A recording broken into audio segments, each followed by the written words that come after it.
Assalamualaikum warahmatullahi wabarakatuh.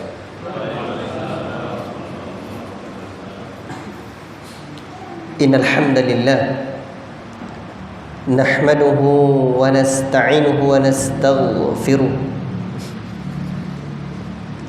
wa na'udzu billahi min shururi anfusina wa min sayyiati a'malina. من يهده الله فلا مضل له ومن يضلل فلا هادي له أشهد أن لا إله إلا الله وحده لا شريك له وأشهد أن محمدا عبده ورسوله يا أيها الذين آمنوا اتقوا الله حق تقاته ولا تموتن إلا وأنتم مسلمون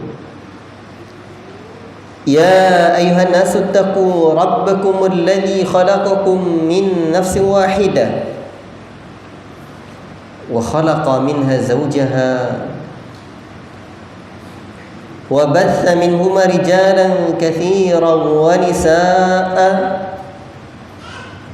واتقوا الله الذي تساءلون به والأرحام إن الله كان عليكم رقيبا يا أيها الذين آمنوا اتقوا الله وقولوا قولا سديدا يصلح لكم أعمالكم ويغفر لكم ذنوبكم ومن يطع الله ورسوله فقد فاز فوزا عظيما أما بعد فإن أصدق الحديث كتاب الله وخير الهدي هدي محمد صلى الله عليه وسلم وشر الأمور محدثاتها وكل محدثة بدعة وكل بدعة ضلالة وكل ضلالة في النار. أيها الإخوة معاشر المسلمين, bapak-bapak, ibu-ibu yang dirahmati oleh Allah Subhanahu wa taala dan disayangi Rasulullah sallallahu alaihi wasallam. Syukur kita kepada Allah Rabbul Alamin, Allah Ta'ala yang senantiasa memberikan kita rahmat dan nikmatnya, sehingga pada kesempatan ini kita masih dapat hadir di rumah Allah. Hadirnya diri kita di rumah Allah, ya ikhwan, adalah dalam rangka memperbaiki diri kita ini sendiri, agar terus kita mencapai hakikat ubudiyah, menjadi seorang hamba Allah Subhanahu wa taala yang Allah ridhoi, yang kelak ketika kita tinggalkan alam yang bernama dunia fana ini, seperti yang Allah gambarkan dalam Al-Quran, kita dapatkan. Ya ayyatuhan nafsul mutmainnah irji'i ila wadkhuli fi ibadi wadkhuli jannati. Wahai jiwa yang tenang, orang yang memiliki nafsu mutmainnah, kembalilah kamu kepada Rabbmu dalam keadaan ridha dan diridhai oleh Allah. Lalu masuklah kamu golongan hamba-hambaku, golongan hambaku. Fadkhuli fi ibadi, golongan hamba-hambaku. Wadkhuli jannati, dan masuklah kamu ke dalam surga. Untuk meraih surga Allah yang penuh dengan kenikmatan, kita perlu mesti menjadi seorang hamba Allah Ta'ala yang sejati, hamba Allah Ta'ala yang Allah ridhoi dengan syariat-syariat yang telah Allah Ta'ala turunkan. Dan perjuangan itu berat, karena kehidupan dunia yang sesaat ini, walaupun sesaat, tapi seakan dengan bisikan syaitan dan hawa nafsu itu, seakan-akan kita hidup selamanya di alam dunia. Seakan dunia ini segala-galanya di pikiran kita, perut kita, di mata kita. Sehingga Allah Ta'ala gambarkan, wamal hayatud dunya illa mata'ul ghurur. Tidaklah kehidupan dunia ini melainkan hanya kesenangan yang menipu. Tak usah kita menengok orang lain, cobalah renungi diri dengan perjalanan yang telah malang melintang sejak masa kecil kita sampai hari ini. Masuk masjid kadang dengar ceramah, termasuk juga yang berceramah sendiri, seakan semuanya pengen merubah hidup ini menjadi arah yang lebih baik. Tapi itu keluar masjid jam 2 jam, nyampe di rumah pegang handphone lagi, bergaul lagi dengan kawan-kawan, teman-teman, dan andai taulan berubah apa yang didengar dan yang disampaikan tadi. Dunia memang tempat menipu, tempat ketertipuannya manusia. Maka pembahasan kita membaca kitab Syekhuna Abdul Razak Asyru Qawaid fi Tazkiyah 10 kaidah dalam penyucian jiwa ini,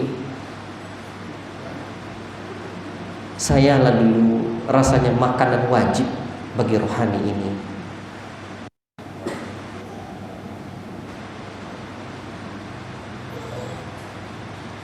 Ia penyejuk bagi jiwa kita. Kalau tidak sering-sering kita mengingatkan diri kita atau diingatkan oleh orang lain, memang terlupa kita. Apalagi saya. Maka untuk itu saya sebenarnya bersyukur sekali kajian dengan tema ini. Walhamdulillah, dan segala puji bagi Allah Ta'ala, kita sudah masuk kaidah yang ke-7 lagi. Betul ya? Dari kitab Asyru Qawaid fi Tazkiyatin Nafs karya Abdul Razak ini.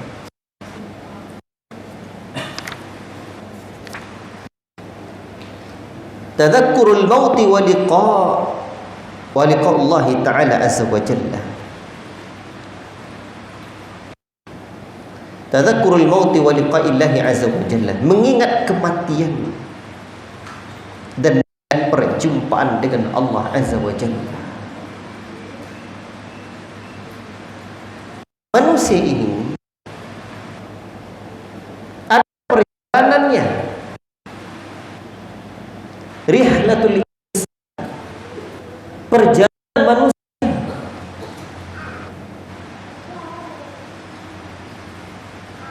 Kalau pergi jalan-jalan hobi ya, jalan-jalan ke bukit tinggi, yang ditengok cuma bukitnya aja. Jalan ke Pekanbaru, ke tempat rekreasi, betul, itu boleh.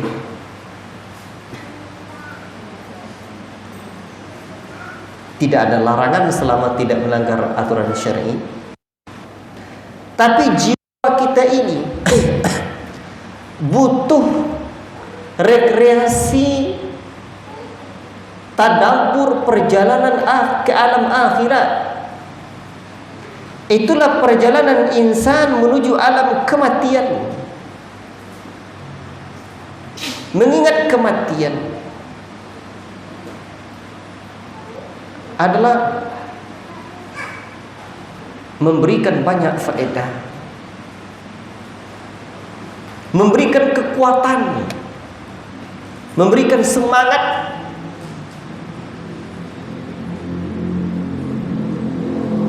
Ikhwati fillah, barakallahu fiikum. Karenanya Allah Ta'ala menyebutkan, ya ayyuhalladzina amanu, wahai sekalian orang-orang yang beriman, Bertakwalah kalian kepada Allah, ya ayyuhalladzina amanu taqullaha wal tanzur nafsum ma qaddamat lighad. Hendaklah setiap diri memperhatikan apa yang telah berbuatnya untuk hari esok.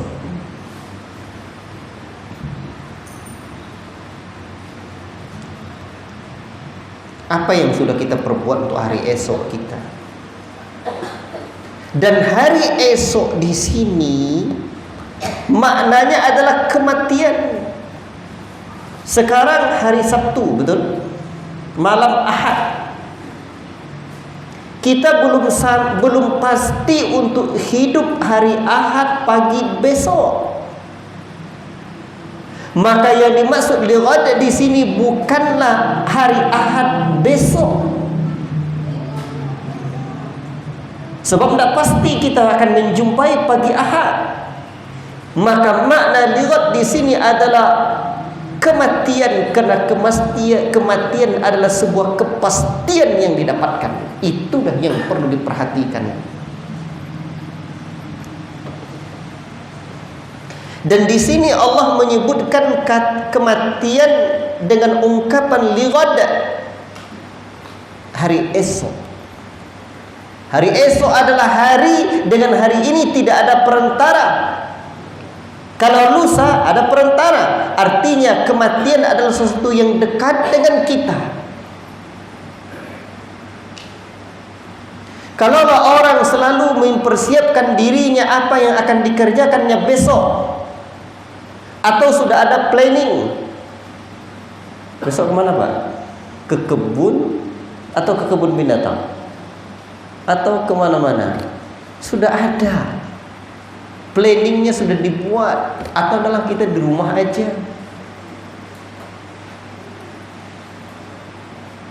Maka untuk sebuah perjalanan panjang yang bernama kematian, mestilah jauh kita persiapkan. Saya sering sebut acara panjat batang pinang saja, padahal diinjaknya di bawah, ditarik-tariknya di atas. Persiapannya kalau acara panjat batang pinang itu sebulan, 2 bulan lagi menjelang acara itu disusun proposal sama panitia. Betul kan? Ada panitianya, disusunnya anggaran dananya, dicarinya dananya, acaranya cuma sehari doang, betul ya? Yang dipanjat itu tak apa aja dapat hadiah di atasnya. Acara panjat batang pinang sehari saja itu persiapannya minimal sebulan dilakukan panitia sebelum itu. Ini acara alam akhirat itu berapa lamanya Pak? Sehari 2 hari. Khalidina fiha, kekal di dalamnya. La ilaha illallah. Maka persiapan menuju akhirat perlu kita perhatikan sekarang. Bekal menuju perjalanan yang panjang itu. Biasanya orang kalau tinggal ATM-nya, kalau pergi ke Pekanbaru di zaman serba main gesek saja keluar uang, itu stres itu. Tuh bawa ATM.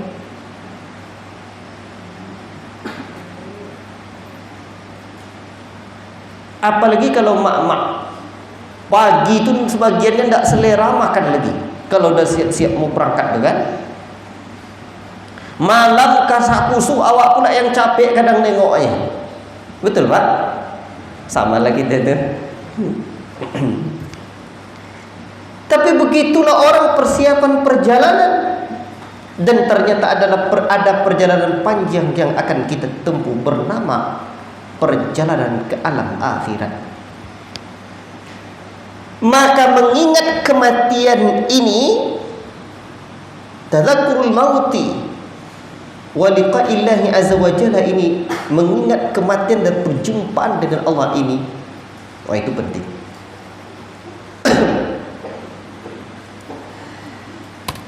Wa qala Rasulullah sallallahu alaihi wasallam, dan bersabda Rasul sallallahu alaihi wasallam, akthiru dzikra hadimil ladzat. Kalau di sini hadimil ladzat, kalau di situ hadim atau hadi? Yang di situ Dal, dal atau zal? Zal. Dal. Yang di kitab ini hadimil ladzat. Perbanyaklah oleh kalian mengingat pemutus kelezatan atau penghancur kelezatan.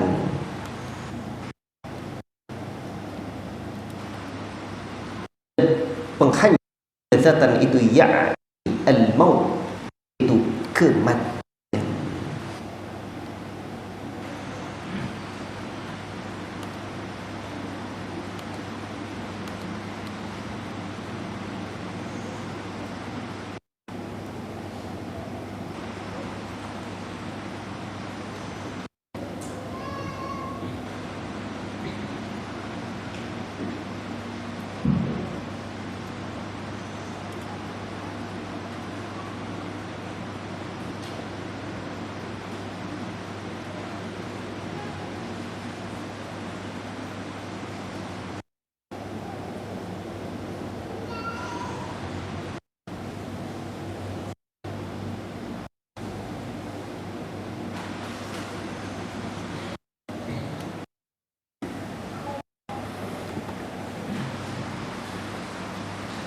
Ikhwati fillah barakallahu fikum.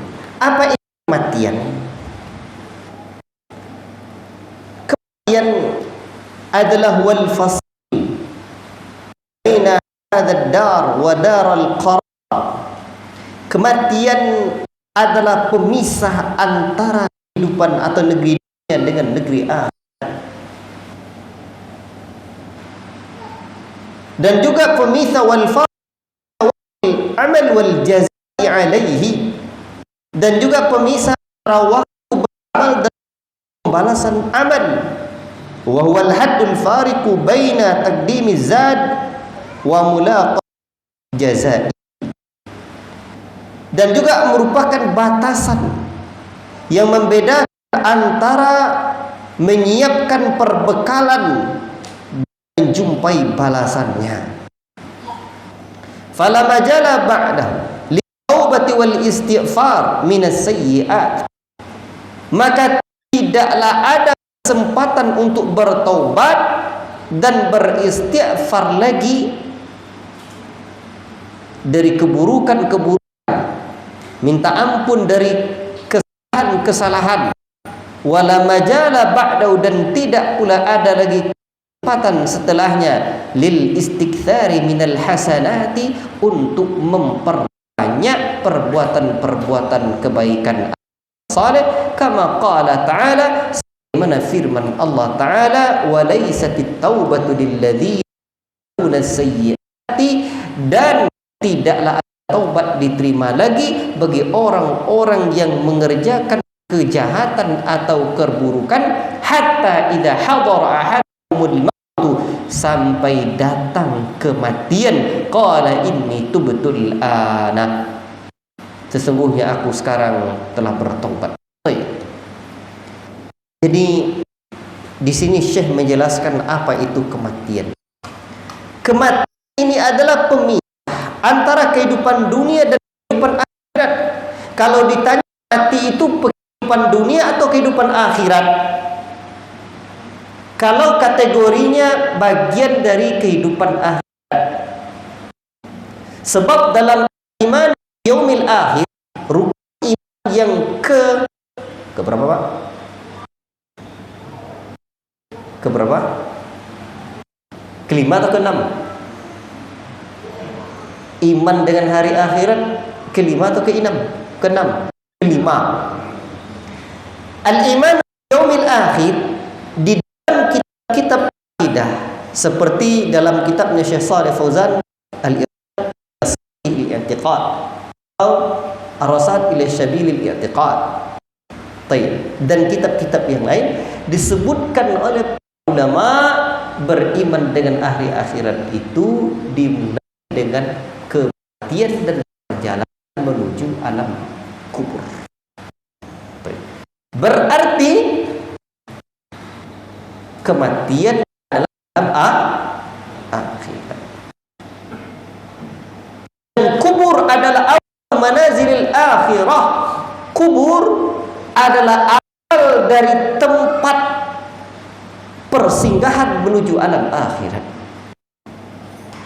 Namun kalau disebut makna kematian adalah pemisah antara kehidupan dunia dengan akhirat, mati itu sendiri kan terlepasnya nyawa dari jasad, ruh dari jasad. Itu yang disebut dengan kematian itu. Berarti alam akhirat itu dimulai setelah mati itu. Betul ya? Kematiannya itu memang pemisah. Namun alam kematian yang setelah itu alam akhirat. Perjalanan ruh itu dalam akhirat. Namun yang mati terlepasnya ruh itu. Nah, itu pemutus. Baik. Ini adalah pemisah antara kehidupan dunia dengan kehidupan akhirat. Dan dia juga pemisah antara waktu beramal dengan waktu pembalasan amal. Tidak bisa lagi beramal. Walaupun darah yang sudah diteteskan oleh ayat untuk kembali, nak kembali ke dunia yang fana, tidak akan pernah bisa. Sehingga Allah Ta'ala menggambarkan bagaimana penyesalan orang yang dia sudah wafat. Allah Ta'ala sebutkan di dalam firman-Nya. Apa kata Allah? Ya. Di dalam Al-Quran ada ayat yang menjelaskan bagaimana penyesalan mereka. Qala rabbi irji'uni ya Rabbku, ya, kembalikan aku ke alam dunia ini.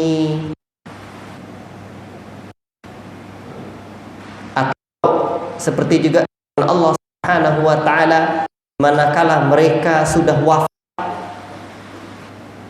mereka mengatakan fa asdaqu wa akum minas salihin, aku akan bersabar, maka akan menjadi orang-orang saleh. Tetapi itu tidak.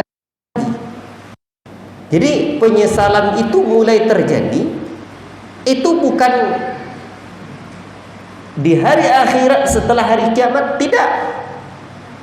Tapi di saat orang-orang tersebut sudah mulai gharghar, sudah mulai nyawa ini berada di kerongkongan, namun tidak bisa lagi. Di dalam soal munafikun Allah Subhanahu wa taala sebutkan wa anfiqu mimma qabli ayyati ahadakumul maut. Infakkanlah, nafkahkanlah oleh kalian apa yang Allah beri rezeki buat kalian. Ada sawit, infakkan sebagian hasilnya. Ada karet, wakafkan sebagiannya. Ada pekerjaan yang Allah berikan rezeki kepada kita, infakkan sebelum datang kematian. Apa sebab? Fayaqula rabbi, nanti kalian akan berkata, Rabbku, laula akhartani, dua kira gerangan engkau tangguhkan kematianku, atau kenapa engkau tidak tangguhkan kematianku ila ajalin qarib, sampai waktu yang sedikit saja, tidak perlu lama.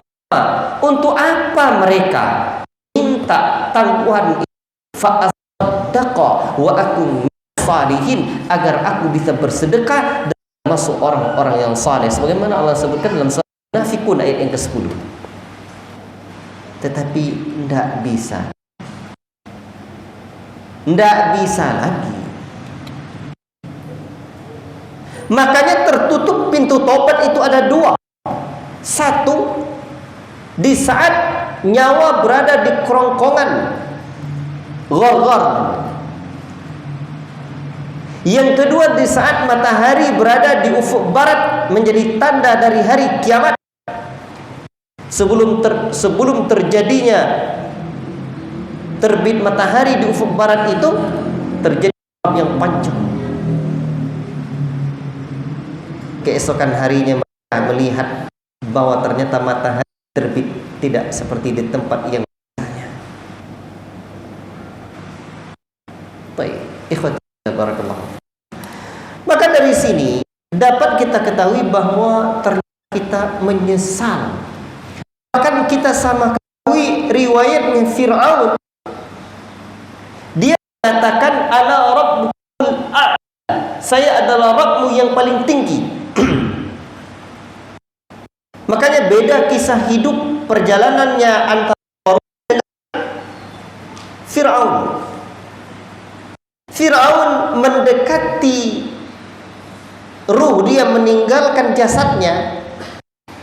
Saat dia ghar, ruh itu sudah berada di kerongkongan misal, tapi sudah lambat dan tidak dihitung, tidak dianggap tobatnya.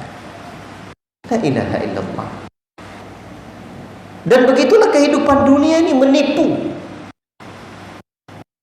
Maka Allah Ta'ala ingatkan kita, hatta idza hadara ahaduhumul maut, ini itu betul apa datang kematian, sungguhnya kita berkata saya taubat sekarang, tidak ada taubat lagi. Walaisatit taubatu lil ladzina ya'maluna, ada lagi taubat bagi orang yang melakukan keburukan. Lalu hatta idza hadara ahaduhumul maut, apabila datang kematian, di saat sudah ghor-ghor di sini, sudah nyawa ruh itu sudah berada di kerongkongan, tidak ada lagi. La ilaha illallah. Fir'aun saja ngaku dia sebenarnya, tapi sudah terlambat. Dan itulah hakikat kehidupan dunia yang menipu itu. Kita ni kan sering ditipu. Waktu kecil, emak bilang, anak-anak kecil semua sekarang ni tidak bisa paksa-paksa, masih kecil ya. Atau kasihan kita. Nah, taman SD dan remaja, anak-anak remaja ni kita dengar juga anak kita ni sebagai apa, tidak boleh ditekan lagi. Nanti kalau sudah mulai dewasa dia, itu ada lagi alasan tuh. Nah, dia akan ada dewasa, dia pandai ya. Kita orang tua kan hanya berikan pilihan, berikan arahan. Yang berikan arahan kita, tapi memilihkannya dia. Itu godaan syaitan. Nanti menikah yang menikah, yang datang mulai pikir besok lah, atau kita sebelum menikah, besok lah kalau saya dah punya istri, mudah-mudahan dapat istri ke jilbab lebar. Udah menikah, setan bisikan lagi, besok dah punya anak. Udah ada pula anak, pikir lagi, setan bisikan lagi, besok yung kalau dapat kamu anak kamu masuk TPA, nanti MDA, ngaji sama Pak Imam. Udah diantar pula anak ngaji ke Pak Imam, anak pakai baju koko, pakai jilbab, awak bapaknya pakai celana pendek, emak terbuka saja tendanya. Tengok anak dah mulai pandai ngaji, pikir kita besok lah umur 40. Yang dalam 40 tak iya lagi ni, dah sibuk dunia ni payah. Dah 40 pula umur, anak dah makin pula datang pikiran, besoklah pergi pergi umrah pula. Kawan pulang tu tobat, rajin salat, rajin dengarkan kajian, jilbab rutin. Yang awak asik selfie rekreasi aja di sana, jam boleh saya bisikan lagi, besok lah yung kalau kamu ini sudah punya menantu. Pas punya menantu muda 5, tak setan bisikan lagi, besoklah dah dekat pensiun, setan bisikan lagi, besok kalau dah punya cucu, menantu dah ada, cucu dah ada, awak belum taubat. Datang lagi harapan besok lah kalau dah pergi haji, umroh kemudian belum cukup, belum sempat pergi haji, awak mati. Rencana dalam tobat, akhirnya rencana masuk surga tak jadi masuk surga. Itulah kerja syaitan. Rencana aja masuk surga. Sebab dulu rencana aja tobat, tak jadi tobat. Tak ada lagi tobat. Walaisatit taubat, tak ada lagi tobat. Berarti cuma rencana masuk surga, tidak jadi masuk surga. Itulah kehidupan dunia yang menipu. Dan kita harus sadar itu. La ilaha illallah. Kita azan dulu atau gimana? Silakan.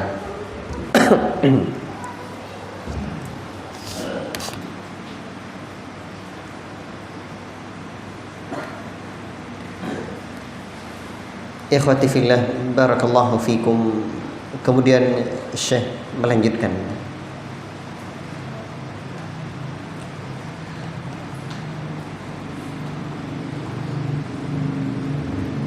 kematian itu pasti akan menjumpai setiap manusia.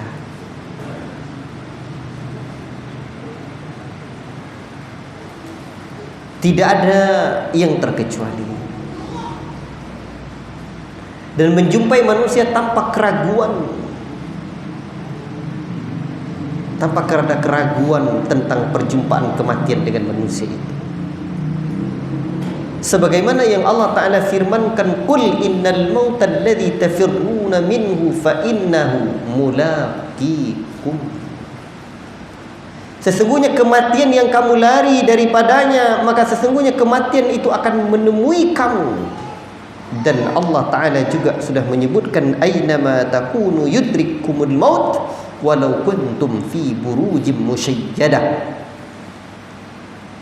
Di mana saja kamu berada, kematian akan menjemputmu, kematian akan mendatangi, mendapatkanmu. Yudrikkumul maut, sekalipun kamu berada dalam benteng yang sangat-sangat kokoh. Adakah dia dokter hebat ataukah pejabat tinggi negara dikelilingi oleh banyak dokter spesialis dengan peralatan canggih ilmu kedokteran di rumah sakit terkemuka, tapi ketika ajal sudah datang, Allah Ta'ala sudah ingatkan kita takkan pernah bisa lari. Walaupun berada dalam benteng yang kokoh, diletakkan dalam kaca misalkan, tidak akan pernah bisa. Bukan hanya itu saja, bahkan Allah juga menyebutkan, sebagaimana kata Syekh di sini, bersamaan dengan itu, wa huwa ma'a dzalik ya'ti lil anami faj'atan, di mana kematian itu datang dengan tiba-tiba, mendatangi orang yang sedang tidur tiba-tiba. Allah Ta'ala berfirman, فَإِذَا جَاءَ أَجَلُهُمْ لَا يَسْتَأْخِرُونَ سَاعَةً وَلَا يَسْتَقْدِمُونَ. Apabila datang ajal manusia tak dapat diundurkan, jangankan diundur, dimajukan sesaat pun tak bisa. Mungkin kita berkata, malaikat, tolonglah tangguhkan anak saya masih di Batam, anak pertama saya masih di kebun, anak istri saya mungkin masih pergi belanja. Kakak bisa. Jangankan minta tangguh seperti itu, anak-anak dah siap. Anak pertama sudah di rumah, istri sudah di dekat kita, cucu sudah berkumpul, semuanya lengkap. Badan sudah terasa sakit, obat tidak ada lagi yang bisa diharapkan. Berdoa pada Allah, ya Allah matikanlah saya lagi. Kalau belum mati, kata Allah, belum mati. Atau anak, ya Allah matikanlah lagi bapakku. Kalau Allah belum tetapkan ajalnya, takkan pernah bisa mati. Itulah rahasia Allah. Maka fakam min insanin kharaja min baitihi yaqulu sayyaratahu. Betapa banyak orang-orang yang keluar dari rumahnya dengan mengendarai kendaraannya, mobilnya, lalu dia kembali dengan terbungkus kain kafan, faraja'a mahmulan 'alal aktaf. La ilaha illallah. Wa kam min insanin qala li ahlihi, dan betapa banyak manusia berkata kepada istrinya, hayyu li ta'aman, siapkan makanan untukku. Lalu apa yang terjadi? Famata walam yata'am, dia mati dan belum sempat memakan makanan yang telah dipersiapkan istri tercinta. Wa kam min insanin labitha thawbahu, betapa banyak orang-orang yang memakai pakaiannya, wa zarra zirarahu, dan dia melepaskan, dan dia mengancingkan bajunya, walam yafukka zirara thawbihi illa al-ghasil. La ilaha illallah. Dan ternyata dia belum sempat melepaskan kancing bajunya, dan ternyata dia adalah orang apa? Orang yang mandikan jenazahnya. Belum lagi dia sempat lepaskan kancing bajunya, orang sudah mandikan jenazahnya. Maka untuk itu ya ikhwan, rahasia Allah tentang kematian minimal ada 4. 3 tak begitu peduli sesungguhnya, tapi perlu direnungkan. Afwan, saya ulangi. 4 rahasia Allah tentang kematian. 3 yang pertama tidak berefek menuju alam akhirat, tapi yang keempat ini yang perlu diperhatikan, direnungi dan dipikirkan. Yang pertama, kapan waktunya? Kita tidak tahu. Kelapa jatuh, mumbang pun jatuh, yang tua mati, yang muda pun wafat. Betul kata Nabi, a'maru ummati ma baina sittina ila sab'in, umur umatku kisar 60 sampai 70 tahun. Wa aqallu man yajuz dzalik, dan sedikit saja orang-orang yang lewat dari 70-an itu umurnya. Makanya Pak, kalau umur dah 70 badan sakit-sakit, jangankan sakit-sakit, dak sakit-sakit atuh dah waspada dah tuh. Beberapa waktu lalu ada ikhwan yang WA saya, Ustaz doakan. Saya kasih tahu, saya dapat kabar ayah dia sakit di rumah sakit, dah tua 70-an. Saya tanya kabarnya, diceritakannya, namun saya tidak hanya mendoakan orang tuanya saja, tapi mengingatkan dia. Saya bilang begini secara makna, masih saya simpan WA saya. Tapi secara makna, walaupun berat untuk diungkapkan, tapi saya ingin mengingatkan.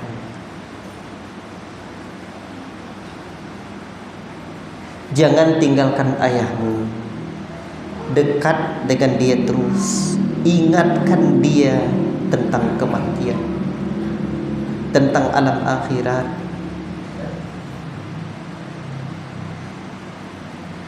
Jangan sampai tertipu di waktu yang sesaat itu. Sebab rasanya seringkali saya rasanya tertipu.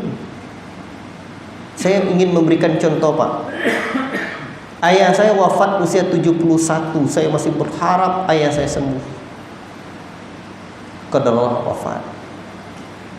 Adik saya wafat di usia yang masuk yang ke-33. Miladianya Agustus kemarin, 18 Agustus. Wafat sebelum itu. Baru 33. Belum sampai miladiahnya. Wafat. Hari adik saya meninggal dunia tuh Pak, pagi-pagi itu saya di rumah sakit, tidak bisa lagi. Saya bawa terapi herbal ke Bangkinang, Pekanbaru, tidak bisa bawa Bangkinang. Ada yang katanya bagus, saya bawa kan, tidak bisa juga. Tidak nampak perkembangan. Saya bawa pulang, saya cari pengobatan tradisional yang ahli lagi. Yang ahli biasanya pengobatan tradisional dari Tiongkok kan. Saya cari. Saya bawa abang saya Ramadan. Saya bilang, tidak bisa. Karena itu adik saya satu-satunya, perempuan. Satu-satunya dan perempuan pula. Pulang itu nih Ramadan nih. Saya senang kali rasanya. Dah dapat obat untuk adik saya ni. Dan qadarullah ternyata malam itu belum meninggalkan kami.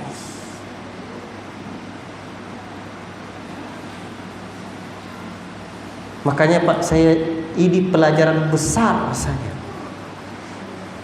Kalau dah nampak seperti itu, banyak-banyak. Kadang orang kampung tuh segan dia menyebut mati. Kadang istri kita gini, Dek, nanti kalau saya wafat selalu begini-begini, bang janganlah bilang mati bang, katanya. Betul? Bukan begitu ceritanya. Ceritanya kita mempersiapkan diri menuju alam akhirat. Beberapa hari sebelum itu saya juga dah lihat adik ni, saya ni dah tipis ni harapan. Nak saya sampaikan banyak tentang akhirat. Saya segan emak saya terpukul. Kesalahan lagi pada diri saya. Untunglah ada waktu barang beberapa menit menjelang dia meninggal tu saya dijenguk cepat.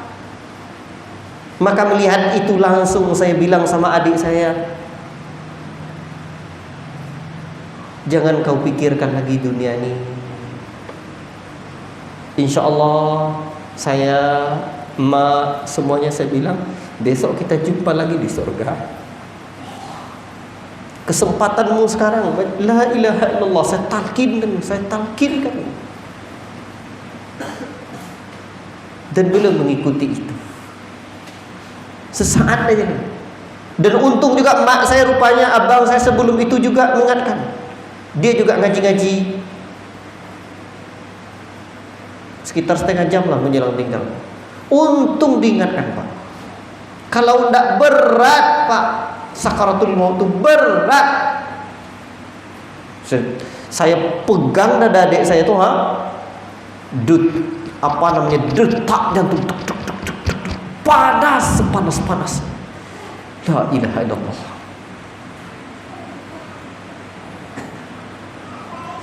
Nah itu Pak, ingat itu.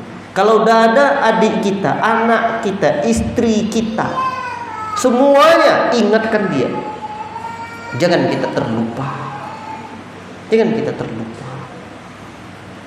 Dan yang lain jangan nanti nangis-nangis. Jangan pula dibilang, tak apa-apa ya bang ini, tak apa-apa mas ini. Jangan. Kita hidup akan mati, tidak tahu kita. Baik. Maka rahasia yang pertama tentang kapan waktunya. Yang pasti apabila datang ajal manusia, seperti ayat di dalam surah Al-A'raf ini, ayat 36 34. Kapan datang waktunya? Tak bisa. Yang kedua, apa penyebabnya kita tidak tahu. Rahasia Allah. Ada orang yang sakit jantung mati, ada orang yang jatuh sedikit saja mati. Yang pasti adalah kullu nafsin dha'iqatul maut, setiap yang bernyawa pasti akan merasakan kematian walaupun tanpa sebab. Itu ingat. Yang ketiga, rahasia Allah tentang kematian, di mana tempatnya kita tidak tahu. Boleh jadi di jalan, boleh jadi di tengah hutan, boleh jadi di rumah sakit atau di masjid. Semoga di tempat mulia kita wafat.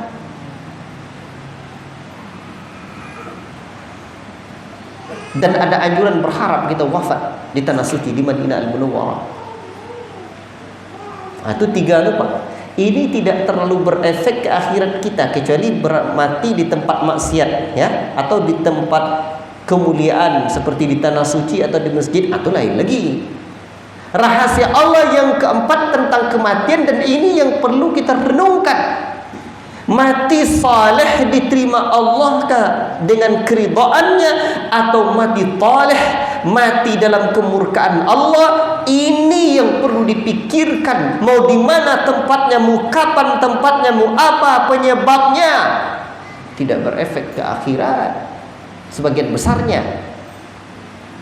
Namun yang keempat ini, famay ya'mal mithqala dzarratin khairan yara wa may ya'mal mithqala dzarratin syarran yara. Sebesar kebaikan kita buat akan dibalas pula, tak apa terkecuali. Sebesar zarah pula keburukan yang kita perbuat akan dibalas pula tanpa terkecuali. La ilaha illallah. Ikhwati fillah, barakallahu fikum. Fa fi dzikril 'abdi bil maut manfaatun 'azimatun. Maka dengan mengingat kematian terdapat manfaat yang besar. Fa bidzalika tastaiqidul qulubil ghafilah. Dengan mengingat kematian itu hati yang lalai tersadarkan. nanti akan hidup pula hati yang mati. Dan dengan mengingat kematian ini pula hamba kembali mau menghadap kepada Allah Ta'ala, serta hilanglah sikap lalai dan berpaling dari ketaatan. Qala Sa'id bin Jubair rahimahullah ta'ala, law faraqa dhikrul maut qalbi khasyitu an yafsuda alayya qalbi. Sekiranya hatiku berpisah dari mengingat kematian, aku khawatir hal itu justru akan merusak hatiku. Hati kita ni rusak kalau lupa mati. Makanya Pak, mengingat kematian itu di antara faedahnya mengingat kematian, pertama, gemar melakukan kebaikan. Pertama, segera bertobat kepada Allah.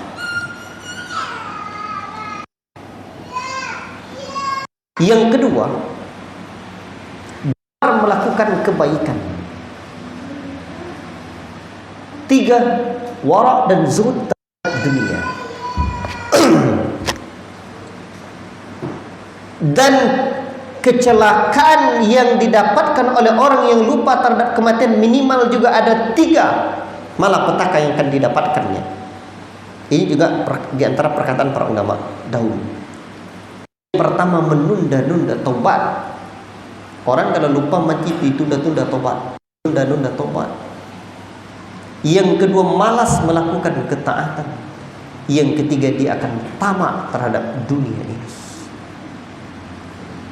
Seakan-akan dunia saja isi perut, pikiran dan yang ada di depan matanya.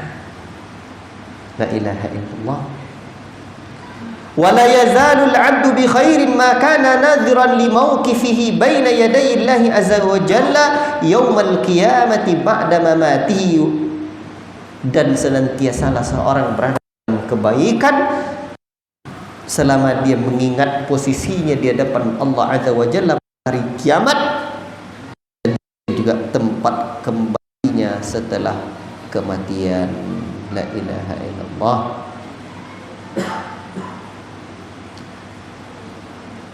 Qala Sufyan ibn Uyainah rahimahullah ta'ala, apa kata beliau?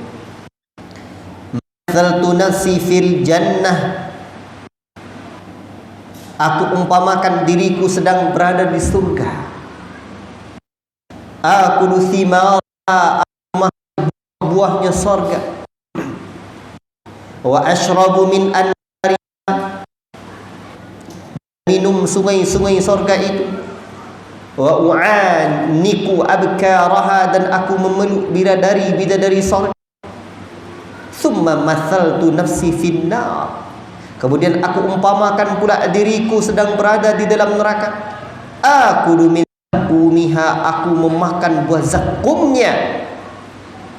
Wa ashrabu min sadidiha, dan aku minum tanah yang ada dalam neraka itu. Wa u'aliju silaha wa a'laha, dan aku berhadapan dengan rantai dan belenggu neraka.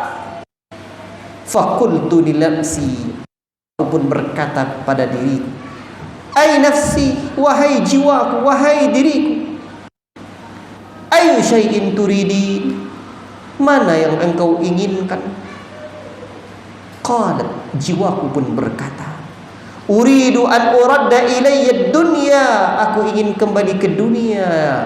Fa'amala salihan, dan aku ingin beramal saleh. Qala, aku berkata, fa anti fil amali, engkau sekarang berada di dunia, maka beramallah dirimu. Dibayangkannya, wahai diriku, sekarang engkau berada di surga. Aku makan buahnya surga, aku minum minuman nikmat surga, aku peluk para bidadari. Aku pun umpamakan diriku berada dalam neraka. Aku minum buah zakum yang akan mencerai beraikan usus.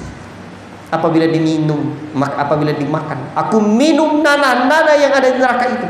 Aku peluk atau aku dibelenggu oleh rantai-rantai dan belenggu-belenggu neraka. Lalu aku berkata kepada nafsuku, jiwaku, wahai jiwaku, manakah yang engkau pilih? Lalu jiwaku berkata, aku memilih dunia agar bisa kembali ke sana lalu aku beramal saleh. Apa kata Sufyan? Engkau sekarang, duhai diriku, sedang berada di dunia, fa'mali, beramallah engkau. La ilaha illallah. Ini yang beliau ucapkan. Lalu fatifillah barakallahu fikum. Qul laha aidan. Apa kata Syekh Abdul Razak? Dan katakanlah juga kepada jiwa, ya nafsu, wahai jiwa, in ana mittu, jika aku mati, faman dzalladzi yusalli anni, siapa kira gerangan yang mensalatkanku setelah aku mati itu, ba'dal maut, wa man yasumu anni, dan siapa pula yang akan berpuasa untuk yatuni, siapa pula yang mohon ampun untukku, min dunubi, dari dosaku, wa tafriti, dan dari kecerobohan, siapa kira-kira. Inilah cara para ulama mengajar kita untuk mengingat kematian. Di lain kesempatan, sebagian mereka para ulama mengajarkan kita dulu kita seorang diri termenung, bukan sekedar termenung. Ingatlah perjalanan panjang kehidupan yang malang melintang kita lalui. Entah di lembah kemaksiatan mana diri kita berkubur. Sekarang umur sudah sekian. Sekiranya esok hari kita akan meninggalkan alam dunia yang fana ini, mengikuti jejak langkah kawan dan sahabat yang telah mendahului kita di alam yang antara ini. Jasad mereka telah terkubur, daging dan kulit-kulit mereka telah hancur, bahkan tulang mereka pun telah rapuh. Di alam sana mereka entah bagaimana nasibnya. Di alam kubur telah bertanya tentang keadaannya, boleh kita renungkan. Terbayangkah oleh kita kehidupan dulu dia ketika di dunia?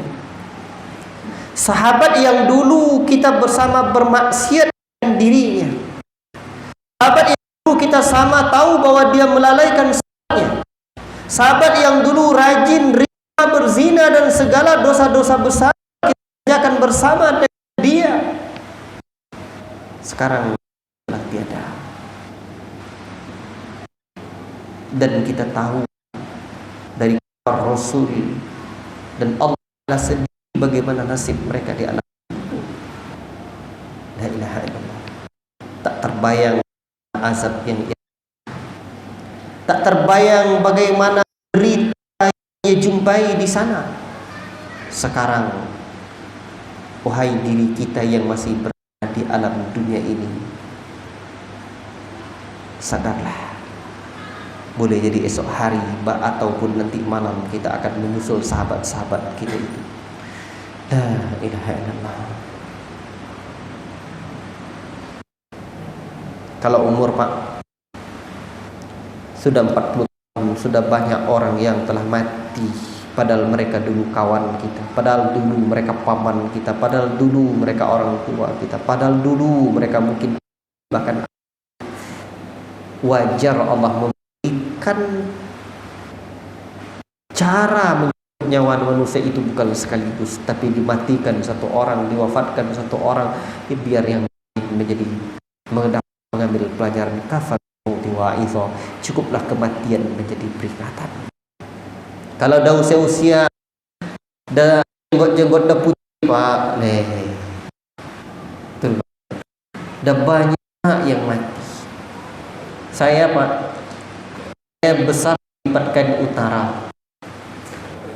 Dulu namanya Paku Harapan, desanya namanya sekarang Patkan Utara. Jalan Aur Kuning, kalau saya hitung Pak, saya dari ujung Jalan Aur Kuning sampai ujung sana lagi, ujung ke saya hitung sudah 50 orang lebih pengetahuan saya yang telah meninggalkan kita. La ilaha illallah. Kadang kita pergi ke kuburan di belakang masjid, kita masuk sana Jalan Aur Kuning, kadang kita jumpai, oh ini dia yang dulu jadi kakak kita, ini kawan kita dulu, ini kita dulu. Sekarang mereka rapuh tulang belulangnya di alam kubur. Artinya 50 tahun yang akan datang giliran yang sama pula dapat orang-orang berkata, sekarang mereka di bawah kita telah rapuh pula tulang belulangnya di alam. Itulah kehidupan dunia ini, kehidupan yang cukup sebenarnya membuat kita sadar. Tidakkah juga kita sadar mata sudah kabur, sudah bertabur, kulit pula sudah kedut. La ilaha illallah. Badan kita ini sudah masuk kubur. Kalau ditunggu orang Pak, nak menyadarkan kita, siapa orang nak menyadarkan kita? Ayah sudah tua. Jangan ayah mak kita sudah tua. Sebagian kita ayah mak dah telah tiada. Kayak anak ayah mak telah tiada, juga sadar siapa yang bisa menyadarkan kita lagi. La ilaha illallah. Selain diri kita dengan memohon pertolongan dan petunjuk Allah, mulai berfikir dan menyadarkan diri Allah. Memang sebentarlah kehidupan dunia.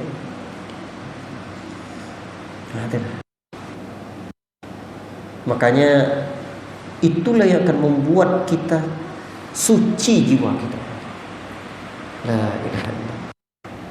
Allah kasih kita kesempatan untuk menangis di dunia atau menangis di akhirat. Dua saja dosa-dosa itu Pak. Kalau tidak di dunia kita menangis, di hari akhirat kita akan tangisi dosa itu. Makanya menangis di hari akhirat akan tertahan oleh kita nanti derita. Wallahu ta'ala ma'atin musanatu anta khairu man zakkaha anta waliyuha sallallahu alaihi wasallam wa ala alihi wa sahbihi ajma'in subhanallahi wa bihamdihi asyhadu an la ilaha illa anta astaghfiruka wa atubu ilaik. Assalamu alaikum